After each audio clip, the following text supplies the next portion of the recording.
Hi guys, நாம் இன்று இந்த காணொளியில் பார்க்க இருப்பது தில்லை காளியம்மன் கோயில் ஆகும். இந்த தில்லை காளியம்மன் கோயில் என்பது தமிழ்நாட்டில் கடலூர் மாவட்டத்தில் உள்ள சிதம்பரம் என்னும் பகுதியில் தான் இத்திருக்கோயில் அமைந்துள்ளது.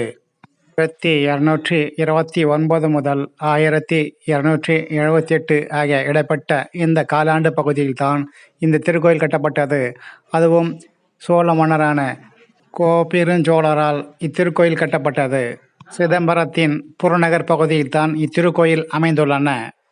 இந்த கோயில் உண்டானதற்கான வரலாறுகள் புராண கதைகள் கூறுவது என்ன என்றால், சிவபெருமானுக்கும் காளி தேவிக்கும் நடனத்தில் போட்டி ஏற்பட்டதாகவும், அந்த நடனத்தில் காளி தேவி அவர்கள் தோற்ற பிறகு அவர் இந்த பகுதியில் வந்து குடிக்கொண்டதாகவும் புராண கதைகள் கூறுகின்றன. காளி என்பது பார்வதியின் ஒரு அவதாரமாகவே கருதப்படுகிறது. சிவன் பார்வதி இதில் யார் மேலானவர்கள் என்றும் ஒரு வாதம் உண்டானது. இதனால் சிவன், விஷ்ணு, பிரம்மா மற்றும் பிற தெய்வங்களின் முன்னிலையில் இந்த சிதம்பரத்தில் ஒரு நடன நிகழ்ச்சியை நடத்தியதாகவும் நம்பப்படுகிறது. அந்த நடன நிகழ்ச்சியில் சிவன் அவர்கள் தோற்கும் தருவாயில் இருந்தமையால் அவர் அதனை ஈடு எடுக்க ருத்ர தாண்டவம் ஆடினார். இந்த ருத்ரதாண்டவம் என்பது நடனத்தின் ஒரு பெரிய இக்கட்டான ஒரு நடனமாகும். அதை பெண்களால் அவ்வளோ எளிமையாக நடனம் ஆட முடியாது. இது ஆண்கள் மட்டுமே சிறப்பாக நடனம் ஆடக்கூடியதாகும். பெண்களின் தாழ்மையும் கூச்சமும் காரணமாக பெண்களால் இந்த நடனம் ஆடுவது என்பது சற்று சிரமமாகும். ஆக பார்வதியால் இந்த தோரணைக்கு சிவனிற்கு சமமாக இந்த நடனத்தை ஆட முடியாமல் தோற்றுவிட்டார். பிறகு எந்தவித மறுப்பும் இல்லாமல் தன்னுடைய தோல்வியையும் ஒப்புக்கொண்டார். அவளது அகத்தையை கட்டுப்படுத்தவும் சிவமும் சக்தியும் வெவ்வேறு அல்ல, இரண்டுமே ஒவ்வொருடைய வாழ்வில் மிக முக்கியத்துவம் வாய்ந்தது என்பதை கற்பிப்பதற்கும் நகரத்திற்கு வெளியே செல்ல வேண்டியதாயிருந்தது. தில்லை காளி என்பது கோபத்தின் ஒரு தெய்வமாகும். இந்த கோபம் என்பது பிரம்மாவின் வேதம் கற்பிப்பதன் மூலமும் காளியின் புகழ் பாடல்கள் அவர்களுடைய பாடல்களில் போற்றுவதன் மூலமும் இந்த கோபத்தை சமாதானப்படுத்தப்பட்டது. பின்னர் பிரம்மா அவர்கள் இந்த காளி தவம் இருந்த காரணத்தால் காளி சாந்தம் ஆனார். ஆகவே இத்திருக்கோயிலில் அம்மன் அவர்கள் பிரம்மாவை போன்று 4 முகங்களை கொண்டு காட்சியளிப்பது சிறப்பாகும்.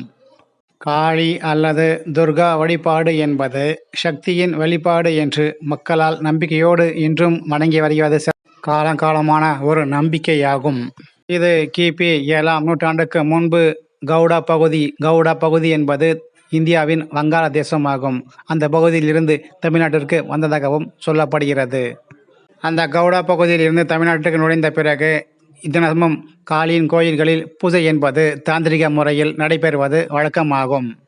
பின்பு சோழர்களின் ஆதிக்கம் செலுத்திய பொழுது இந்த சடங்குகள் என்பது முற்றிலும் மாறியது. ஏனென்றால் சோழ மன்னர்கள் பின்பற்றியது சைவ மதமாகும். அந்த சைவ மதத்தின் ஆதிக்கத்தால் இந்த மாதிரியான தாந்திரிகமான முறைகள் முற்றிலும் மாறுபட்டது. ஆனாலும் இன்றும் சில காளி கோயில்களில் அந்த தாந்திரிக முறையில் தான் சடங்குகள் செய்யப்பட்டும் பூஜை செய்யப்பட்டும் வருவது ஆகும்.